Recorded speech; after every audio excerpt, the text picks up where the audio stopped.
Doctor Baba Saheb Ambedkar open university.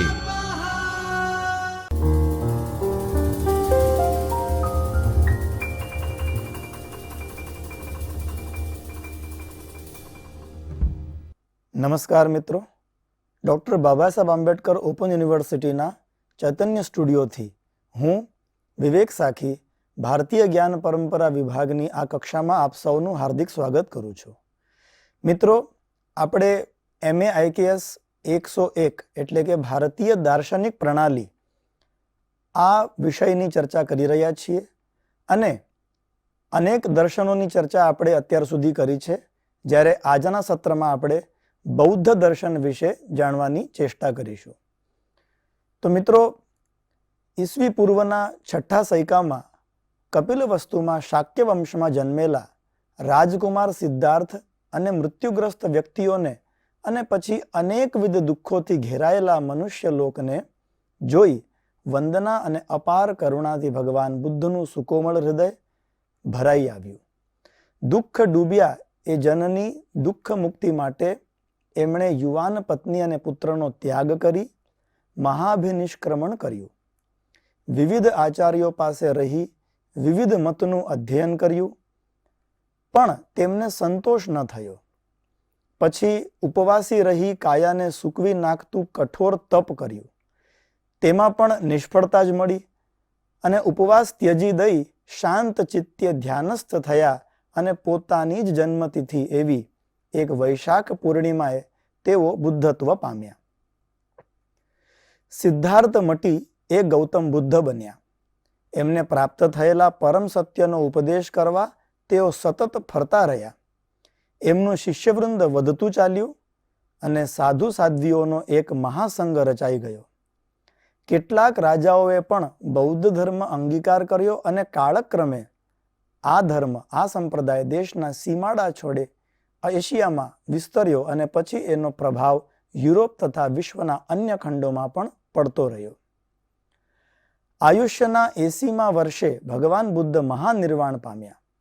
એ દિવસ પણ સંયોગથી વૈશાખી પૂર્ણિમાનો જ હતો। ભગવાન બુદ્ધે લોકોને તેમની પોતાની બોલી માગધી પાલી ભાષામાં ઉપદેશ આપી પંડિતોના સંસ્કૃત ભાષાના દુર્ગમાંથી વિશુદ્ધ ધર્મને મુક્ત કરી પહેલા ક્રાંતિ કરી। વિધિ વિધાનની અટપટી ભૂલભુલામણીનો નિષેધ કરી સમજી શકાય તેવા વિચારો અને પાળી શકાય તેવા આચાર ધર્મનો પ્રચાર કર્યો। પીડાગ્રસ્ત લોકોની તાત્કાલિક જરૂરિયાત છે તેમના દુઃખમાંથી મુક્તિની બીજું બધું ગૌણ છે।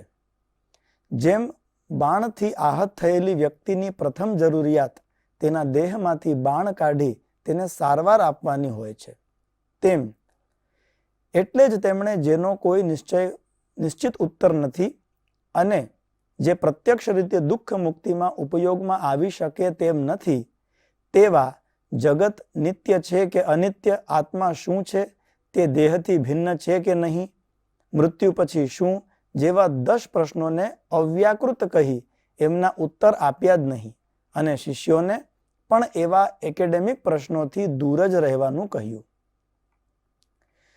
મિત્રો, ભગવાન બુદ્ધનો ઉપદેશ તો મૌખિક હતો, તેમની શિષ્ય પરંપરામાં એ ઝીલાતો આવ્યો, પરંતુ એમના મહાન નિર્વાણ પછી કેટલાક વર્ષો બાદ મળેલી સંગતમાં તેને વ્યવસ્થિત કરી લિખિત સ્વરૂપ આપવામાં આવ્યું। ત્યારબાદ બુદ્ધ ભગવાનના સાહિત્ય વિશે આપણે જો જાણવા જઈએ તો ભગવાન બુદ્ધના ઉપદેશ વચનોનો જે પ્રથમ ગ્રંથ રાશિમાં સંગ્રહ થયો તે પીટક તરીકે ઓળખાયો। આવા 3 પ્રધાન પીટક એ ત્રિપીટક કહેવાય છે। તે ત્રિપીટક આ પ્રમાણે છે। પ્રથમ સુત્ત પીટક એટલે કે બુદ્ધનો સર્વસામાન્ય ઉપદેશ, ત્યારબાદ દ્વિતીય છે વિનય પીટક અર્થાત આચાર નિરૂપણ અને ત્રીજું છે અભિધમ્મ પીટક એટલે કે એમની દાર્શનિક વિચારણા। આ પીટકોના પણ વિભાગો અને પેટા વિભાગો થયા છે। તેમને નિકાય એવી સંજ્ઞા આપવામાં આવી છે। સુત્ત પીટકમાં 5 નિકાયો એટલે કે સુત્ત સમૂહ છે, જેમ કે દીર્ઘ નિકાય, મધ્યમ નિકાય, સંયુક્ત નિકાય, અંગુત્તર નિકાય અને ખુદ્દક નિકાય. આ પાંચમાં પ્રસિદ્ધ ધમ્મપદ અને બુદ્ધના પૂર્વજન્મોની જાતક કથાઓના સમાવેશ થયા છે. વિનય પિટકના 3 વિભાગો છે: સુત્ત વિભંગ અથવા પાતિમોખક, ભિક્ષુ પાતિમોખક અને ભિક્ષુની પાતિમોખક. એવી રીતે પ્રથમ અન્યક, ત્યારબાદ મહાવગ, ચૂલવગ અને પરિવાર. અભિધમ્મ પિટકમાં 8 ગ્રંથો છે: પુગ્ગલ પંચતિ, ધાતુકથા, ધમ્મસંગણી, વિભંગ, પટ્ટાણ, પકરણ, કથાવથ અને યમક. આ ઉપરાંત નાગસેન કૃત મિલિંદ પન્હો એટલે કે મિલિંદ પ્રશ્નનું મહત્વ પણ ત્રિપિટક જેટલું જ માનવામાં આવે છે. કેટલાક બૌદ્ધ આચાર્યો અભિધમ્મ પિટકને બુદ્ધના વચનોનો સંગ્રહ માનવામાં શંકા સેવે છે. તેની માત્ર આપણે અહીંયા નોંધ લઈએ. સમયના વીતવા સાથે આ પિટકો પર ભાષ્ય ટીકાઓ અને અન્ય સ્વતંત્ર ગ્રંથો પણ રચાયા. પાલી ઉપરાંત સંસ્કૃત ભાષામાં પણ ગ્રંથો રચાયા છે. અનેક ગ્રંથોનો તિબેટી અને ચીની તથા જાપાની ભાષામાં પણ અનુવાદો થયા છે. અને આશ્ચર્ય તો એ છે કે ઘણા ગ્રંથોનો માત્ર એવા અનુવાદો જ ઉપલબ્ધ છે, મૂળ ગ્રંથો મળતા નથી. બુદ્ધનો ઉપદેશ આચારમૂલક અને સરળ હતો, પરંતુ તેમાંથી સંકેતો ગ્રહણ કરી પાછળથી દાર્શનિક મીમાંસા કરવાનું પણ શરૂ થયું અને બૌદ્ધ દર્શન અસ્તિત્વમાં આવ્યું. વસુબંધુ, કુમારલાત, નાગાર્જુન, આર્યદેવ, બુદ્ધ પાલિત, ભાવ વિવેક, ચંદ્રકીર્તિ, શાંતિદેવ એવી વિદેશોની અનેક ભાષાઓમાં અનેક વિદ્વત્તાપૂર્ણ ગ્રંથો રચાયા છે. આજે પણ એ ગ્રંથો રચાઈ રહ્યા છે. બુદ્ધનો પ્રમુખ ઉપદેશ 4 આર્ય સત્યો માનવામાં આવે છે. ભગવાન બુદ્ધે મૌલિક સ્વસ્થ ચિંતન અને સર્વજન સુલભ હોય તેવો આચારમૂલક ઉપદેશ આપ્યો. એક કુશળ વૈદ્ય જેમ રોગનું કારણ, નિવારણ અને ઉપચારની પદ્ધતિ અપનાવે એમ એમણે દુઃખરૂપી રોગથી પીડાતા એવા લોકોને 4 આર્ય સત્યોનો રાજમાર્ગ ચીંધ્યો. આથી જ બુદ્ધને મહાભિષક પણ કહેવામાં આવે છે.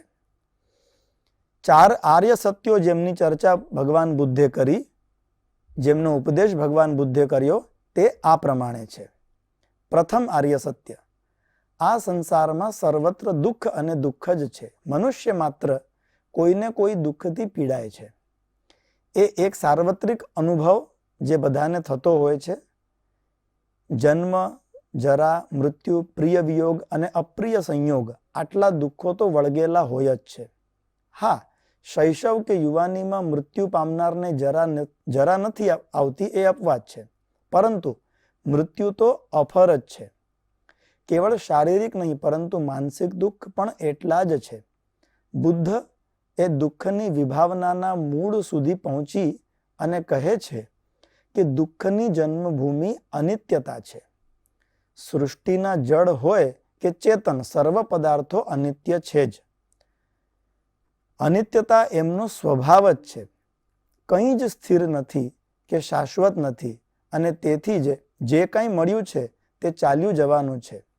જો ઈચ્છા પ્રમાણે પદાર્થ કે સ્થિતિ મળે અને તે સદાકાળ રહે અને તેનો ભોગતા પણ મૃત્યુ ન પામે, અમર રહે એમ હોત તો દુઃખની શક્યતા ન રહેત.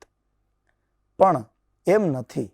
અનિત્યતાનો અનુભવ ડગલે ને પગલે થાય છે, અને જ્યાં આવી અનિત્યતા, ચંચળતા હોય ત્યાં દુઃખનું હોવું અનિવાર્ય જ છે. આ પ્રમાણે આ પ્રથમ આર્ય સત્ય ભગવાન બુદ્ધે ઉપદેશ કર્યો છે. ત્યારબાદ દ્વિતીય આર્ય સત્ય: દુઃખ સમુદય એ બીજું આર્ય સત્ય. સમુદય એટલે દુઃખના ઉદયનું કારણ. દુઃખ આકસ્મિક નથી, તેનું પણ કોઈ કારણ છે. જો દુઃખ અકારણ હોત તો તેનું નિરાકરણ શક્ય ન બનત.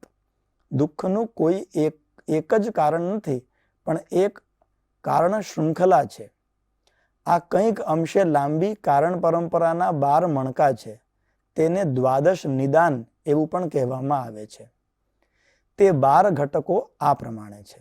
પ્રથમ જરામરણ, પછી જાતિ, ભવ, ઉપાદાન, તૃષ્ણા, વેદના, સ્પર્શ, ષડાયતન, નામરૂપ, વિજ્ઞાન, સંસ્કાર અને અવિદ્યા.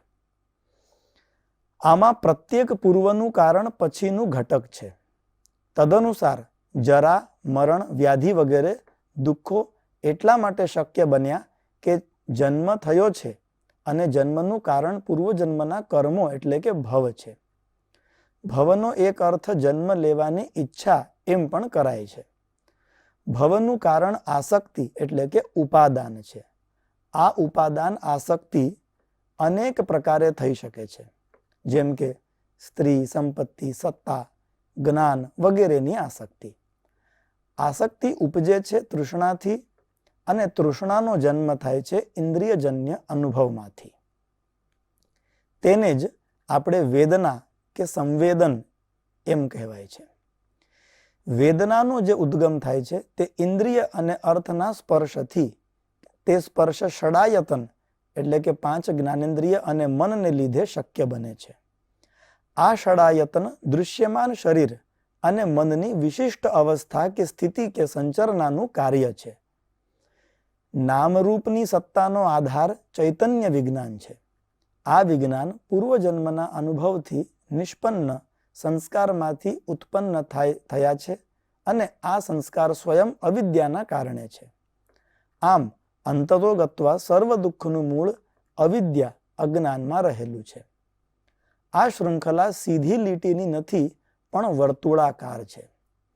અવિદ્યાનો સંબંધ જરા મરણનો ભાવ ઉત્પન્ન કરે છે. આ 12 માંથી પ્રથમ 2 ભાવિ જીવન સાથે, 3 થી 10 વર્તમાન જીવન સાથે અને અંતિમ 2 એ અતીત સાથે સંબદ્ધ છે. એવી જ રીતે પ્રતીત્ય સમુત્પાદ, આ દ્વાદશ નિદાન રૂપી કારણમાલાને પ્રતીત્ય સમુત્પાદ પણ કહે છે. પ્રતીત્ય સમુત્પાદ એ બૌદ્ધ ધર્મનો મહત્વનો એક સિદ્ધાંત ગણવામાં આવે છે. તેનો અર્થ છે પ્રતીત્ય એકની પ્રાપ્તિ થવાથી અન્યનો સમુત્પાદ એટલે કે ઉત્પત્તિ. અર્થાત અહીં સાપેક્ષ કારણવાદ છે. આ વાદના મૂળમાં અનિત્યતાનો સિદ્ધાંત અને ક્ષણિકવાદ રહેલા છે. બૌદ્ધ ધર્મ કે દર્શન પ્રમાણે સર્વ કાંઈ અનિત્ય છે. પદાર્થ માત્ર ક્ષણિક છે.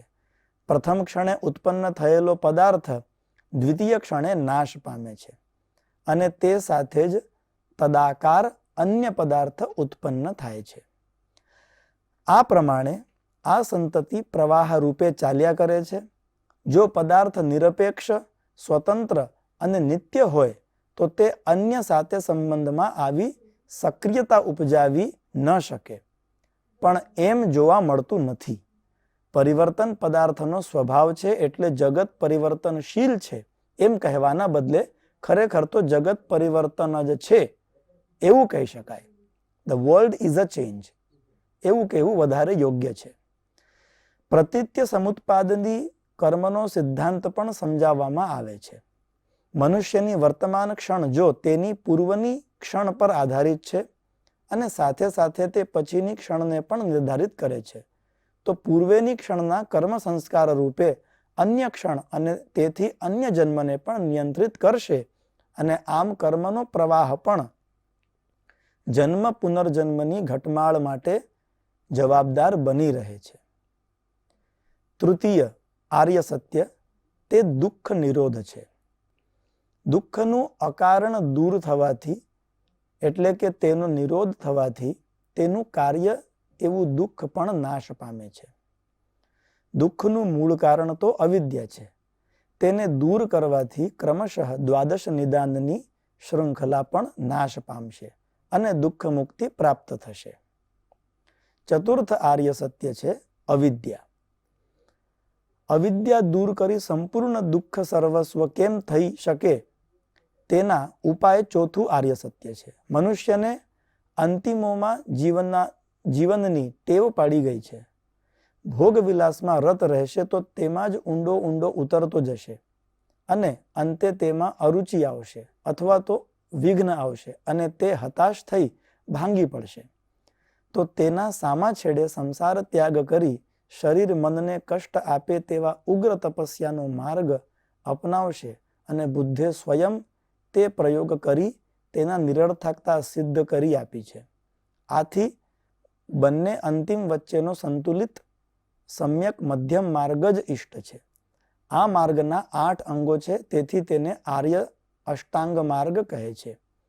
આ 8 અંગ આ પ્રમાણે છે: સમ્યક જ્ઞાન, ત્યારબાદ સમ્યક સંકલ્પ, સમ્યક વચન, સમ્યક કર્મ, સમ્યક આજીવ એટલે કે આજીવિકાનું સાધન, સમ્યક વ્યાયામ એટલે કે અશુભ વિચાર કે કર્મથી બચવા અને શુભ કર્મમાં જ પ્રવૃત્ત થવાનો ઉદ્યમ, સમ્યક સ્મૃતિ એટલે કે ચિત્તની સમ્યક જાગૃતિ જે અંતિમ લક્ષ્યને સતત સ્મરણમાં રાખે, અને 8મું સમ્યક સમાધિ એટલે કે રાગ દ્વેષાદી દ્વંદ્વના નાશથી વિશુદ્ધ થયેલા ચિત્તની એકાગ્રતા.